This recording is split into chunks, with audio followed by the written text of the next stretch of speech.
ये कहानी है एक ऐसे फ्यूचर की जहां इंसान अपनी असली दुनिया को छोड़कर अपनी जिंदगी का ज्यादा समय एक गेम की दुनिया में बिताना शुरू कर देते हैं। और इस गेम की दुनिया में लोग एक दूसरे से फाइट करते हैं, कॉइंस जीतते हैं, वेकेशंस पर जाते हैं। यहाँ तक कि इस दुनिया में एक ग्रह जितना बड़ा कसिनो भी होता है जहाँ पर लोग पैसे लगाते हैं और गेम्स खेलते हैं। इस गेम को बनाने वाले ने इस गेम में 3 चाबियां भी छुपाई होती हैं और अगर कोई भी प्लेयर उन तीनों चाबियों को ढूंढ लेगा तो वो इस पूरी गेम की दुनिया का मालिक बन जाएगा। लेकिन क्या कोई उन तीनों चाबियों को ढूंढ पाएगा? चलिए देखते हैं इस कहानी में। दोस्तों ये कहानी काफी अच्छी है तो इस वीडियो को पूरा जरूर देखिएगा। तो कहानी शुरू होती है साल 2045 से, जहां पर हम वेड नाम के एक लड़के को देखते हैं जो कि कोलंबस के ओहायो शहर में रहता है। और यहाँ के लगभग सभी लोग ग्रेगेरियस गेम को खेलते हैं जो कि हेलिडे और मोरो नाम के 2 मशहूर साइंटिस्ट ने बनाया था। अब यहाँ वेड भी एक पुरानी बस के अंदर जाता है और उसी गेम को खेलने लगता है। यहाँ हेलिडे ने ओएस नाम की एक ऐसी दुनिया बनाई होती है जो कि बाहर की दुनिया की सारी लिमिट्स को तोड़ रही होती है और लोग यहाँ पर कुछ भी कर सकते हैं। अब क्योंकि ये एक गेम होता है तो इसे खेलने वाला हर प्लेयर अपने मन के हिसाब से अपने अवतार को भी चुन सकता है, चाहे वो कैसा भी हो और कोई भी हो। साथ ही जो भी प्लेयर इस गेम को खेलता है तो उसकी असलियत यानी कि उसके असली पहचान और उसका असली नाम, उसके बारे में किसी को कुछ भी पता नहीं चलता। अब हम इस गेम में वेड को भी देखते हैं जो कि गेम में आकर अपने अवतार का रूप ले लेता है और वेड के अवतार का नाम पर्जिवल होता है। यहाँ अब वेड यानी कि पर्जिवल गेम में बने हुए अपने सबसे अच्छे दोस्त एच को ढूंढता है। वेड एच से इसी दुनिया में मिला होता है और असली दुनिया में एच कौन है और कहाँ पर है इसके बारे में वेड को कुछ भी नहीं पता। अब वेड एच को ढूंढता है और एच इस गेम में एक दूसरे ग्रह पर होता है जहाँ पर लोग एक दूसरे के अवतार को मारकर कॉइंस इकट्ठा करने के लिए फाइट कर रहे होते हैं। यहाँ वेड का दोस्त एच भी इसी तरह से एक दूसरे प्लेयर को मारकर उसके कॉइंस इकट्ठा कर रहा होता है। यहाँ पर हमें पता चलता है कि कॉइंस जमा करने से प्लेयर्स का लेवल बढ़ता है और अगर कोई प्लेयर गेम में मर जाता है यानी कि उसका अवतार मर जाता है तो उसके जमा किए हुए सारे कॉइंस और बाकी चीजें भी सब कुछ खत्म हो जाती हैं। और क्योंकि सभी लोग इस गेम में काफी मेहनत करते हैं और ये सारी चीजें कमाते हैं तो इन्हें खोने की वजह से उन्हें काफी दुख भी होता है और कुछ लोग तो सुसाइड भी अटेम्प्ट करने की कोशिश करते हैं। खैर अब इसके बाद हमें पता चलता है कि ओएस गेम को हेलिडे और उसके दोस्त मोरो ने मिलकर साल 2025 में बनाया था और तभी से ओएस गेम काफी ज्यादा हिट हो गया, जिस वजह से हेलिडे दुनिया की सबसे अमीर कंपनी का मालिक बन गया। लेकिन 2040 में हेलिडे की डेथ हो गई और हेलिडे अपने दोस्त से भी अलग हो गया था। लेकिन हेलिडे ने मरने से पहले ओएस गेम में एक ईस्टर एग छुपाया था जो कि गेम में छुपाई हुई 3 चाबियों को ढूंढने से ही मिलेगा और जिस किसी को भी वो ईस्टर एग मिलेगा तो वो हेलिडे की सारी प्रॉपर्टी और साथ ही इस गेम का मालिक बन जाएगा। यहाँ हमें पता चलता है कि सभी लोग इस गेम को इसीलिए इतना ज्यादा खेलते हैं क्योंकि वो लोग हेलिडे का बनाया हुआ ये चैलेंज पूरा करके उसका इनाम जीतना चाहते हैं। लेकिन 5 सालों में इस गेम के अंदर अभी तक किसी को भी एक भी चाबी नहीं मिली है। अब यहाँ वेड भी हेलिडे के बनाए हुए इस चैलेंज को पूरा करने के लिए और पहली चाबी पाने के लिए एक रेस में हिस्सा लेता है जिससे जीतने वाले को पहली चाबी मिलेगी। लेकिन कोई भी आज तक इस रेस को पूरा नहीं कर पाया। अब यहाँ पर हम एक दूसरी कंपनी IOI को भी देखते हैं जिसके कुछ प्लेयर्स इस रेस में हिस्सा लेते हैं क्योंकि IOI कंपनी भी इस चैलेंज को जीतकर दुनिया की सबसे बड़ी कंपनी बनना चाहती थी। अब इसके बाद हम इस कंपनी के मालिक को भी देखते हैं जिसका नाम नोलन होता है। इसके बाद रेस शुरू होती है और सभी लोग एक दूसरे को मारते हुए आगे बढ़ने लगते हैं। तभी वेड एक लड़की को देखता है जो रेस में काफी तेजी से आगे बढ़ रही थी। यहाँ अब वेड भी कॉइंस को इकट्ठा करता हुआ आगे बढ़ता रहता है। लेकिन अब जैसे जैसे प्लेयर्स इस रेस में आगे बढ़ते हैं तो वैसे वैसे ये रेस भी और मुश्किल होती जाती है और साथ ही इन प्लेयर्स को रोकने के लिए यहाँ पर कॉन्ग भी आ जाता है और एच और बाकी लोगों की गाड़ियों को तोड़ देता है। यहाँ वो लड़की और वेड किसी तरह से कॉन्ग से बचते हुए आगे बढ़ने लगते हैं। लेकिन तभी कॉन्ग वेड की कार के सामने आ जाता है और ये देखकर वेड रुक जाता है। तभी वेड की नजर उस लड़की पर जाती है जो अपनी बाइक को लेकर तेजी से आगे बढ़ रही थी। ये देखकर वेड उस लड़की को बचाने के लिए तुरंत ही उसे उसकी बाइक से धक्का देता है और तभी कॉन्ग उस लड़की की बाइक को पकड़ता है और तोड़ देता है। वेड ने इस लड़की की जान तो बचा ली थी लेकिन अब इस लड़की की बाइक खराब हो गई होती है। इसी वजह से वेड इससे दोस्ती करता है और इस लड़की की बाइक को ठीक करने के लिए इसे अपने साथ अपने दोस्त एच के गैराज में ले आता है। यहाँ पर एच एक काफी बड़ा रोबोट भी बना रहा होता है। अब यहाँ एच इस लड़की की बाइक को ठीक करने लगता है। यहाँ वो लड़की वेड को अपने अवतार का नाम आर्टेमिस बताती है। फिर वेड और आर्टेमिस हेलिडे के बारे में काफी सारी बातें करने लगते हैं। इसके बाद आर्टेमिस अपनी बाइक को लेकर यहाँ से चली जाती है। यही वेड भी अब गेम की दुनिया से बाहर निकलता है और अपने घर वापस आ जाता है। यहाँ वेड अपनी आंटी के साथ रह रहा होता है क्योंकि बचपन में ही उसने अपने पेरेंट्स को खो दिया था। अब यहाँ वेड का अंकल खराब ग्लव्स होने की वजह से ओएस में हार जाता है और वो अपना गुस्सा वेड पर निकालने लगता है। तभी यहाँ पर वेड की आंटी एलिस आती हैं और इन दोनों का झगड़ा शांत करा देती हैं। वो आदमी को काफी उल्टा सीधा बोलती हैं और एक दूसरे रूम में भेज देती हैं। यहाँ वेड भी इस सब से काफी उदास हो जाता है। अब इसके बाद रात में वेड फिर से हेलिडे के इसी चैलेंज के बारे में सोच रहा होता है। फिर अगले दिन वेड फिर से ओएस में एंटर करता है और हेलिडे की सही यादों को जानने के लिए गेम में बनी हुई एक लाइब्रेरी में जाता है, जहाँ पर उसे क्यूरेटर मिलता है। यहाँ अब वेड हेलिडे की इस गेम को बनाने के बाद की काफी सारी वीडियोस देखता है। तभी हेलिडे अपनी एक वीडियो में कहता है कि हमें कभी कभार जिंदगी में पीछे भी चलना चाहिए, जितना तेज हम चल सकते हैं हमें उतना तेज पीछे चलना चाहिए। ये सुनकर अब वेड समझ जाता है कि पहली चाबी को पाने के लिए और रेस को जीतने के लिए इन्हें रेस में आगे नहीं बल्कि पीछे की तरफ जाना होगा। और ये जानकर अब वेड एक बार फिर से रेस में जाता है और अपनी कार को पीछे की तरफ ले जाने लगता है। उसे ऐसा करते हुए आर्टिमस भी देख लेती है। यहाँ अब वेड अपनी कार को काफी तेजी से उल्टा चलाने लगता है और उसके सामने उसे रोकने वाला कोई भी खतरा नहीं आता। साथ ही अब वेड इस रेस की फिनिश लाइन तक पहुंच जाता है और कोंग भी उसे नहीं रोक पाता। अब जैसे ही वेड इस रेस को खत्म करता है तो तभी उसके सामने हेलिडे का अवतार एरोनेक आ जाता है। यहाँ एरोनेक वेड को रेस जीतने के लिए पहली चाबी देता है और साथ ही उसे दूसरी चाबी को पाने का क्लू भी देता है। अब यहाँ वेड के पहले चैलेंज को जीतने से सभी लोग काफी हैरान रह जाते हैं। यही नोलन की कंपनी के इन्वेस्टर भी नोलन को काफी सुनाने लगते हैं, क्योंकि नोलन काफी पैसे खर्च करने के बाद भी पहले चैलेंज को जीत नहीं पाया था। अब यहाँ नोलन इन सभी लोगों को सारी बात समझाता है और कहता है कि अगर हम लोग ओएस के चैलेंज को जीत गए तो हमें ओएस गेम का कंट्रोल मिल जाएगा और फिर हम लोग सभी प्लेयर्स को महंगे रेट्स में सामान बेचेंगे और काफी सारे पैसे कमाएंगे। इस तरफ अब वेड चाबी और 1 लाख कॉइन जीतने से काफी खुश होता है। वेड उन कॉइन से काफी सारी चीजें खरीदता है, जिसमें एक क्यूब और एक ग्रेनेड भी शामिल होते हैं। इस तरफ अब नोलन भी गेम के अंदर एंटर करता है और गेम में मौजूद अपने एक दोस्त आईरॉक के पास जाता है, जिसका अवतार देखने में काफी ज्यादा खतरनाक था। यहाँ आईरॉक नोलन को एक ऑर्ब देता है, जिसके आगे अगर एक मंत्र बोला जाए तो वो ऑर्ब एक बहुत ही पावरफुल शील्ड बना देगा, जिसे तोड़ पाना बहुत मुश्किल है। अब यहाँ नोलन आईरॉक से वेड के अवतार यानी कि पर्सिबल को खत्म कर देने के लिए बोलता है। इस तरफ अब वेड को देखकर आर्टिमस भी दूसरे नंबर पर रेस को क्लियर करती है और उसे भी दूसरी चाबी का क्लू मिल जाता है। यहीं वेड के बताने पर उसके बाकी दोस्त यानी कि एच, डाइटो और शो भी इस रेस को क्लियर कर लेते हैं। फिर यहाँ वेड और बाकी सभी लोग दूसरी चाबी के क्लू को सुलझाने की कोशिश करते हैं और ये पता लगाने लगते हैं कि दूसरी चाबी इन्हें कहाँ पर मिलेगी। यहाँ वेड एक बार फिर से ओएस की उसी लाइब्रेरी में जाता है, जहाँ काफी सारे प्लेयर्स उसे घेरने लगते हैं। तभी आर्टिमस भेस बदलकर वेड के पास आती है और उसे इन सभी लोगों से दूर लेकर चली जाती है। वो वेड को समझाती है कि अब तुम्हें अपना रूप बदल कर ही गेम खेलना चाहिए। इसके बाद पर्सिबल यानी कि वेड और आर्टिमस दोनों ही एक साथ मिलकर हेलिडे की वीडियो से दूसरे चैलेंज का पता लगाने की कोशिश करते हैं। तभी इन्हें वीडियो से पता चलता है कि हेलिडे कैरन नाम की एक लड़की के साथ डेट पर गया था और उसने कैरन के साथ मूवी भी देखी थी। साथ ही इन्हें ये भी पता चलता है कि हेलिडे के कैरन के साथ डेट पर जाने के बाद हेलिडे के दोस्त मोरो ने कैरन के साथ शादी कर ली थी। और ये बात जानकर ये दोनों समझ जाते हैं कि हेलिडे ने कैरन का नाम अपनी सारी यादों से इसीलिए मिटा दिया है क्योंकि वो अपने दोस्त को दुख नहीं पहुंचाना चाहता था, और इसी वजह से हेलिडे ने कभी मोरो को भी ये नहीं बताया कि वो कैरन यानी कि मोरो की वाइफ से प्यार करता था, और न ही हेलिडे ने ये बात कैरन को बताई थी। अब यहाँ पर वेड क्यूरेटर से इस बात की शर्त भी लगाता है कि हेलिडे कैरन से प्यार करता था और उसने अपनी यादों से कैरन का जिक्र हर कहीं से मिटा दिया है और सिर्फ इसी वीडियो में एक ही जगह पर कैरन का नाम मौजूद है। यहाँ क्यूरेटर कहता है कि ऐसा नहीं हो सकता। क्यूरेटर सारी वीडियोस को चेक करने लगता है। आखिर में क्यूरेटर हार जाता है और वो वेड से कहता है कि तुम सही थे, और शर्त जीतने पर क्यूरेटर वेड को एक कॉइन भी देता है। अब इसके बाद आर्टिमस यहाँ से जाने लगती है। वो वेड को एक जगह पर मिलने के लिए भी बुलाती है।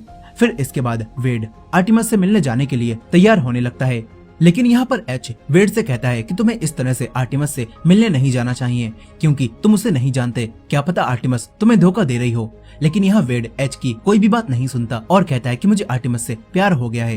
तभी एच वेड से कहता है कि तुम असली दुनिया को नहीं जानते, क्या पता आर्टिमस असली दुनिया में कोई लड़का हो। ये सब सुनने के बाद भी वेड नहीं मानता और वो आर्टिमस से मिलने के लिए एक क्लब में आता है। यहाँ काफी सारे लोग वेड के साथ फोटो लेने लगते हैं। तभी एक शेर अवतार वाली लेडी आईरॉक को वेड के क्लब में आने की इन्फॉर्मेशन भेज देती है। यहाँ वेड अब आर्टिमस से मिलता है और यहीं आईरॉक भी अब क्लब में आ जाता है। वो वेड को खत्म करने के सही मौके का इंतजार करने लगता है और वेड की सारी बातें भी सुनता है। इस तरफ आर्टिमस वेड को बताती है कि हेलिडे ने ये क्लब कैरन से मिलने के बाद ही बनाया था और शायद हेलिडे कैरन के साथ यहाँ डांस करना चाहता था। इसी वजह से वेड और आर्टिमस दोनों इस क्लब में डांस करके फ्लोर पर छलांग लगाने लगते हैं और हवा में उड़ते हुए डांस करने लगते हैं ताकि इन्हें वो चैलेंज मिल जाए जिसे पूरा करके ये लोग दूसरी चाबी पा सकें। तभी यहाँ पर वेड आर्टिमस से एक बार असली दुनिया में मिलने के लिए बोलता है और उससे कहता है कि मुझे तुम पसंद हो। लेकिन ये सुनते ही आर्टिमस वेड से कहती है कि मैं असलियत में ऐसी नहीं दिखती। लेकिन वेड उसके प्यार में पागल हो चुका था। वेड आर्टिमस से उसका असली नाम पूछता है। इस पर आर्टिमस उसे अपना असली नाम बताने से मना करने लगती है। लेकिन तभी यहाँ पर वेड आर्टिमस से कहता है कि मेरा नाम असली दुनिया में वेड है और ये बात आइरोक भी सुन लेता है। यहाँ अब आर्टिमस वेड को ऐसा करने से मना कर रही होती है और तभी यहाँ पर IOI के प्लेयर्स इन दोनों पर हमला करने आ जाते हैं। यहाँ आर्टिमस वेड से कहती है कि तुम बस मेरे अवतार से ही प्यार करते हो और तुम मुझसे असली दुनिया में प्यार नहीं कर सकते। यहाँ अब वेड और आर्टिमस मिलकर IOI का सामना करने लगते हैं। लेकिन तभी आइरोक इन लोगों पर हमला करता है जिससे वेड का सूट काफी डैमेज हो जाता है।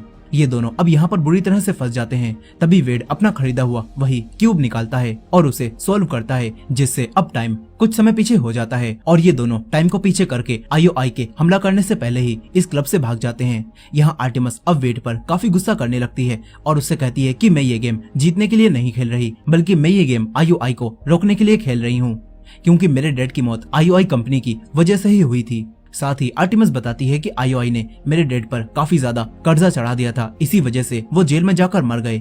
इतना बोलकर अब आर्टिमस यहाँ से चली जाती है और इससे अब वेड को भी काफी बुरा लगता है। इस तरफ आइरोक नोलन को पर्सिवल यानी कि वेड का असली नाम वेड बताता है और कहता है कि मैंने हर जगह सर्च किया और मुझे पता चल गया कि ये वेड कौन है और कहाँ पर रहता है। अब ये जानने के बाद नोलन जेंडर नाम की एक लेडी से वेड को असली दुनिया में मार देने के लिए बोलता है। इस तरफ जब वेड OAS में दोबारा से जा रहा होता है तो तभी IOI की तरफ से उसे कुछ मैसेज मिलते हैं। वो उन्हें स्टार्ट करता है और होलोग्राम इमेज से असली दुनिया में ही IOI कंपनी में पहुंच जाता है। यहाँ वेड नोलन और एक काफी हाई टेक्नोलॉजी वाली चेयर को देखता है जो नोलन ने गेम खेलने के लिए बनाई होती है। यहाँ नोलन वेड से कहता है कि अगर तुम हमारे साथ मिल जाओ तो हम तुम्हें भी ऐसी चेयर देंगे। साथ ही नोलन वेड को काफी सारे ऑफर भी देने लगता है। यहीं पर वेड उसकी चेयर पर लिखे हुए उसके पासवर्ड को भी देख लेता है और उसे याद कर लेता है। यही नोलन वेड को अपने साथ मिलाने के लिए काफी सारे पैसे देता है जो सुनकर वेड हैरान रह जाता है। लेकिन वेड नोलन के साथ टीम बनाने से मना कर देता है और साथ ही नोलन को काफी उल्टा सीधा भी सुनाता है। तभी नोलन को गुस्सा आता है और वो वेड से कहता है कि मुझे पता चल गया है कि तुम्हारा असली नाम वेड है और तुम इस दुनिया में कहाँ पर रहते हो और मैं अब तुम्हारे घर को बम से उड़ाने वाला हूँ। ये बात सुनकर वेड तुरंत ही बस से बाहर निकलता है और अपनी आंट एलिस को बचाने के लिए जाने लगता है। लेकिन वेड अपने घर तक पहुँच पाता इससे पहले ही वहाँ पर बम ब्लास्ट हो जाता है जिसमें सब कुछ तबाह हो जाता है और इससे एलिस और उसका बॉयफ्रेंड भी मर जाता है जो देखकर वेड काफी दुखी होता है। अब इसके बाद वेड जब दोबारा से अपनी बस में आता है तो तभी यहाँ पर एक आदमी वेड पर हमला करता है और उसे बेहोश कर देता है। फिर जब वेड को होश आता है तो तब उसके सामने एक लड़की बैठी होती है और ये लड़की कोई और नहीं बल्कि आर्टिमस ही होती है जिसका असली नाम समैंथा होता है।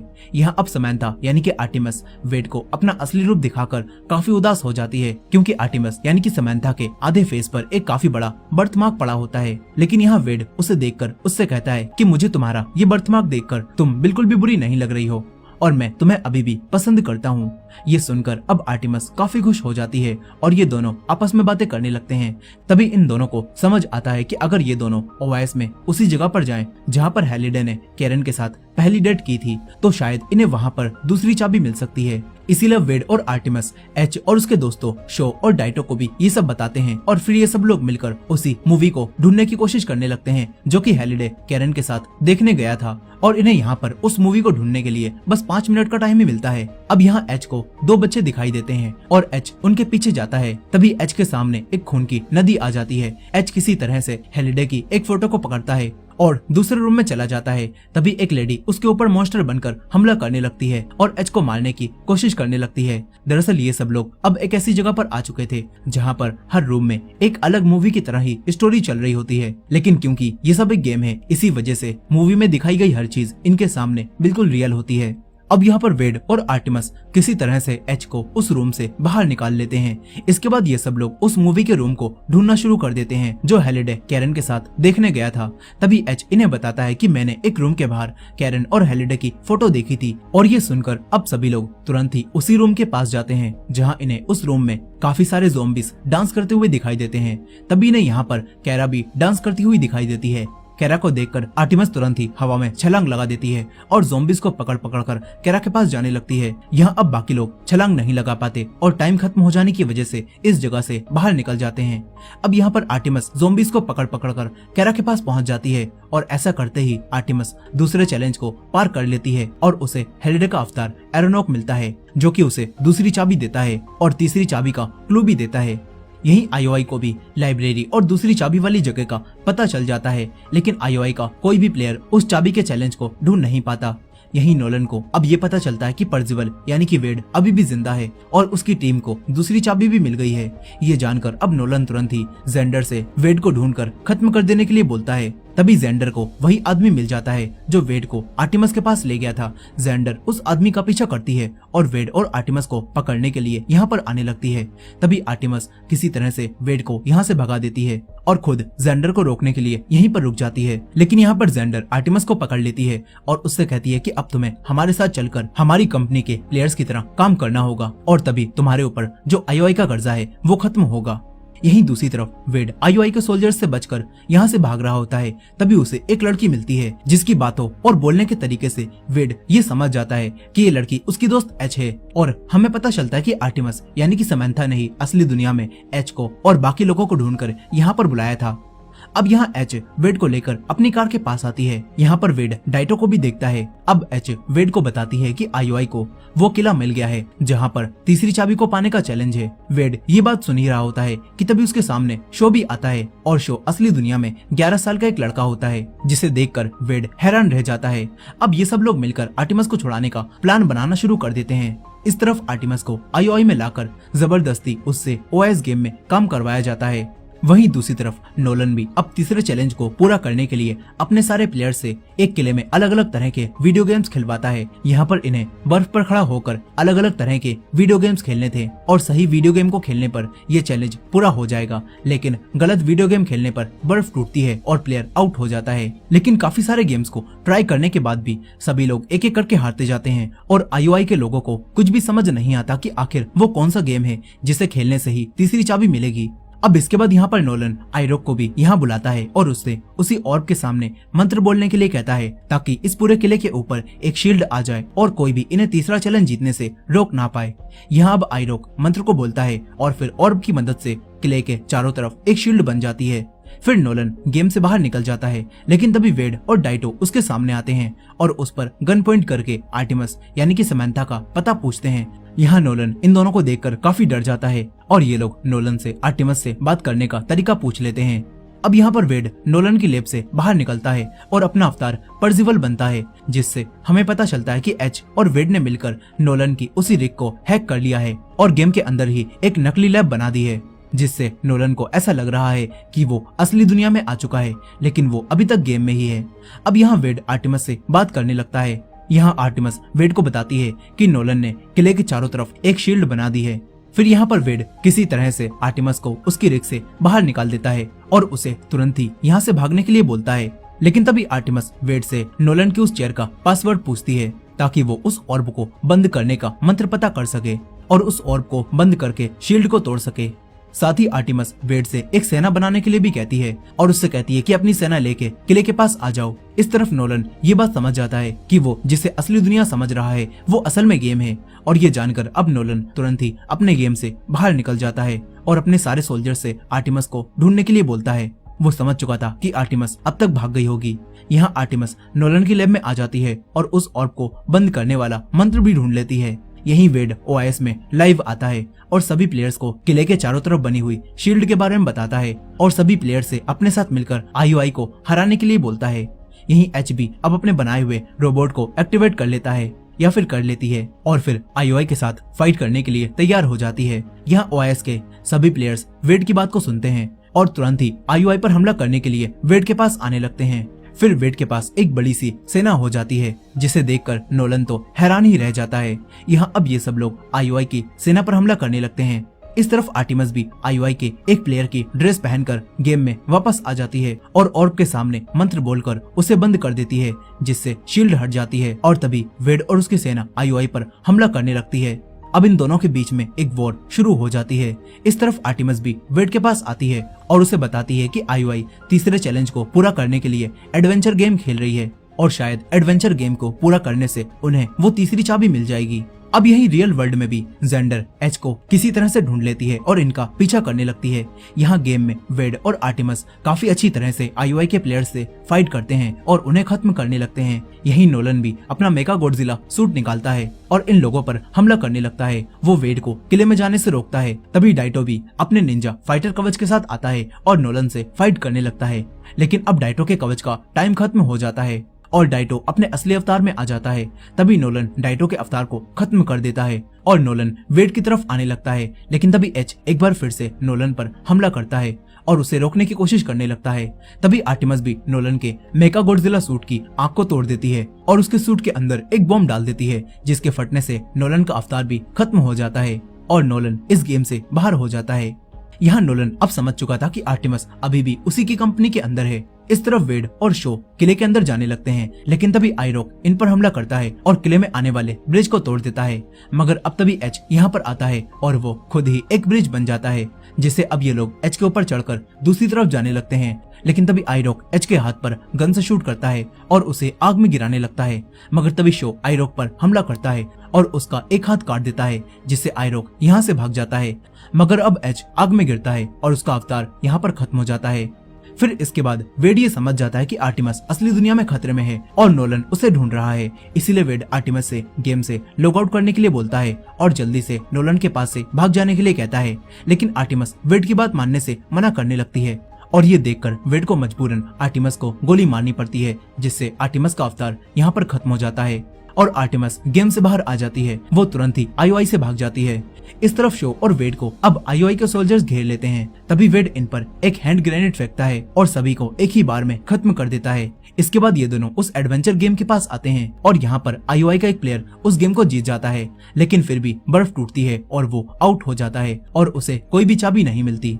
ये देखकर वेड समझ जाता है कि इस गेम को जीतना नहीं है, बल्कि एडवेंचर गेम में एक इनविजिबल डॉट है और उसे ढूंढना होगा। यहाँ अब वेड उस गेम को खेलने जा ही रहा था कि तभी आइरोक और नोलन यहाँ पर आ जाते हैं और यहाँ नोलन वेड से उसकी सारी चाबियां मांगने लगता है, लेकिन वेड नोलन को चाबी देने से मना करता है। तभी नोलन एक बड़े से वेव बॉम्ब को फोड़ने लगता है और ये देखकर तुरंत ही शो और वेड इन दोनों पर हमला करने लगते हैं और इस बॉम्ब को ब्लास्ट होने से रोकते हैं, क्योंकि अगर ये बॉम्ब ब्लास्ट हो गया तो इस गेम में मौजूद सारे प्लेयर्स एक ही बार में आउट हो जाएंगे।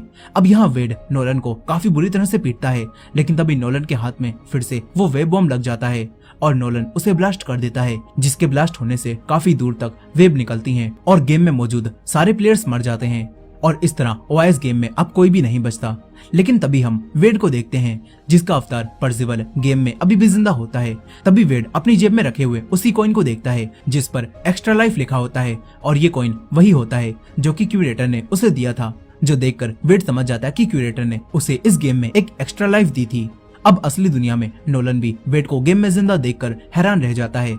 इस तरफ एच और बाकी लोग आर्टिमस यानी कि समंथा को ढूंढ लेते हैं और आर्टिमस को भी ये पता चल जाता है कि वेड अभी भी गेम में जिंदा है। इस तरफ नोलन रियल वर्ल्ड में वेड को खत्म करने आने लगता है। यहाँ सभी लोग वेड को आखिरी चैलेंज पूरा करते हुए लाइव देख रहे होते हैं। अब वेड उस गेम के चैलेंज को पूरा कर लेता है और फिर एरोनेक वेड के पास आकर उसे तीसरी चाबी देने लगता है, लेकिन तभी नोलन और जेंडर एच के ट्रक को टक्कर मारने लगते हैं, जिससे वेड बार बार चाबी लेने से चूक जाता है। मगर अब वेड किसी तरह से तीसरी चाबी ले लेता है और एक डोर में वो तीनों चाबियां लगाने लगता है। तभी असली दुनिया में नोलन एक बार फिर से एच के ट्रक को ठोकने लगता है और वेड बार बार तीसरी चाबी को उसकी जगह पर लगाने से चूक जाता है। मगर बहुत कोशिश करने के बाद लास्ट में वेड उस चाबी को सही जगह पर लगा ही देता है, जिससे अब वेड के सामने वो ईस्टर एग आ जाता है, जिसको पाने के लिए ये सब लोग इतनी मेहनत कर रहे थे। यहाँ अब एरोनेक भी वेड के पास आता है और उससे कहता है कि अब बस तुम्हें इन पेपर्स पर साइन करने होंगे, जिसके बाद तुम ओआईएस के मालिक बन जाओगे। इस तरफ रियल वर्ल्ड में जेंडर किसी तरह से एच के ट्रक पर चढ़कर आ जाती है और इन पर हमला करने लगती है। ये देखकर वेड जेंडर के एक किक मारता है, जिससे जेंडर ट्रक से बाहर निकल जाती है। इसके बाद वेड फिर से गेम में आकर उन पेपर्स पर साइन करने लगता है, लेकिन तभी वेड को महसूस होता है कि वो इन पेपर्स पर साइन करके गलती कर रहा है और साथ ही वेड समझ जाता है कि इन पेपर्स पर साइन लेने का हेलिडे का एक टेस्ट है। ये सोचकर अब वेड एरोनेक से इन पेपर्स पर साइन करने से मना कर देता है और वेड के ऐसा करते ही वेड हेलिडे के पास उसके रूम में पहुंच जाता है, जहां पर हेलिडे का बचपन वाला रूप भी बैठा होता है। यहाँ अब हेलिडे वेड को एक बटन दिखाता है और उससे कहता है कि तुम इस बटन से ओएस को कभी भी बंद कर सकते हो। इस तरफ रियल वर्ल्ड में नोलन एच के ट्रक को बहुत तेज ठोकता है, जिससे अब एच का ट्रक वहीं रुक जाता है और अब नोलन गन लेकर इनके ट्रक की तरफ बढ़ने लगता है। यही गेम के अंदर हेलिडे वेड को बताता है कि मैंने ओएस गेम को इसलिए बनाया था क्योंकि मैं दुनिया के लोगों से अच्छी तरह से जुड़ नहीं पाता था और मैं अकेले ही रहता था, इसीलिए मैंने ओएस को बनाया ताकि मैं दुनिया के साथ जुड़ सकूं। यहाँ अपनी लाइफ के बारे में बताकर हेलिडे वेड को वही ईस्टर एग दे देता है। इधर असली दुनिया में नोलन भी ये देखता है और वेड को शूट करने से रुक जाता है, क्योंकि अब वो ये समझ चुका था कि वेड इस चैलेंज को जीत चुका है और ये चैलेंज खत्म हो चुका है। अब इसके बाद यहाँ पर पुलिस भी आ जाती है और वो लोग नोलन को अरेस्ट कर लेते हैं। यहाँ अब गेम में हेलिडे वेड को एक देकर जाने लगता है। तभी वेड हेलिडे से पूछता है कि आप तो असलियत में मर चुके हो। यहाँ वेड ये सब इसलिए पूछ रहा होता है क्योंकि हेलिडे का रियल रूप ही उसके सामने खड़ा होता है और वेड को इस बात पर यकीन नहीं होता कि हेलिडे असलियत में मर चुका है। अब यहाँ हेलिडे वेड से कहता है कि मैं मर गया हूँ। इतना बोलकर हेलिडे यहाँ से चला जाता है और फिर वेड भी गेम से बाहर आ जाता है। फिर यहाँ पर वेड के पास हेलिडे का बेस्ट फ्रेंड यानी कि मोरो आता है, जिसके साथ मिलकर हेलिडे ने ये गेम बनाया था और वो वेड से कहता है कि अब कुछ लोग तुमसे मिलना चाहते हैं। यहाँ वेड मोरो के साथ जाने से पहले आर्टिमस यानी कि समैंथा को किस करने लगता है और कहता है कि मैं वो गलती नहीं करूंगा जो कि हेलिडे ने की थी। अब इसके कुछ देर बाद मोरो फिर से कुछ लॉयर्स को लेकर वेड के पास आता है और उसे कुछ पेपर्स साइन करने के लिए बोलता है ताकि वो पूरी तरह से ओएस गेम का मालिक बन जाए। लेकिन यहाँ पर वेड अकेला मालिक बनने से मना कर देता है और अपनी टीम के साथ मिलकर ओएस को चलाने के लिए कहता है, जो सुनकर मोरो को भी काफी खुशी होती है। यहाँ वेड अब अपने साथियों के साथ ट्रक से बाहर निकलता है, जहाँ सभी लोग इन्हें देखकर काफी खुश होते हैं। यही नोलन और जेंडर को भी पुलिस पकड़कर ले जाती है। इस तरफ मोरो और वेड बात कर ही रहे होते हैं कि तभी मोरो वेड को एक कॉइन देता है, जिससे वेड समझ जाता है कि मोरो ही ओएस के अंदर क्यूरेटर बनता था, यानी कि मोरो भी वो गेम खेलता था और हमेशा क्यूरेटर के अवतार में रहता था। अब वेड मोरो को अपनी पूरी टीम से मिलवाता है और फिर हमें पता चलता है कि वेड और उसकी पूरी टीम ने ओएस का पूरा कंट्रोल अपने हाथों में ले लिया और साथ ही IOI कंपनी भी बंद हो गई। अब मूवी के आखिर में हम वेड और समैंथा को एक साथ देखते हैं, जो कि काफी खुश होते हैं और इन्होंने ये फैसला किया होता है कि ये लोग हफ्ते में 2 दिनों के लिए ओएस को बंद रखेंगे ताकि इंसान असली दुनिया में भी एक दूसरे से जुड़ सकें और इस गेम को बनाने का मकसद भी पूरा हो जाए। और इसी एंडिंग के साथ ये कहानी यहीं पर खत्म हो जाती है। दोस्तों, ये थी इस मूवी की फुल स्टोरी। आई होप कि आपको ये स्टोरी पसंद आई होगी। वीडियो पसंद आई हो तो वीडियो को लाइक करना मत भूलेगा और हमारे चैनल पर नए हैं तो हमारे चैनल को भी सब्सक्राइब करके बेल नोटिफिकेशन को ऑन कर लीजिएगा। मिलते हैं नेक्स्ट वीडियो में।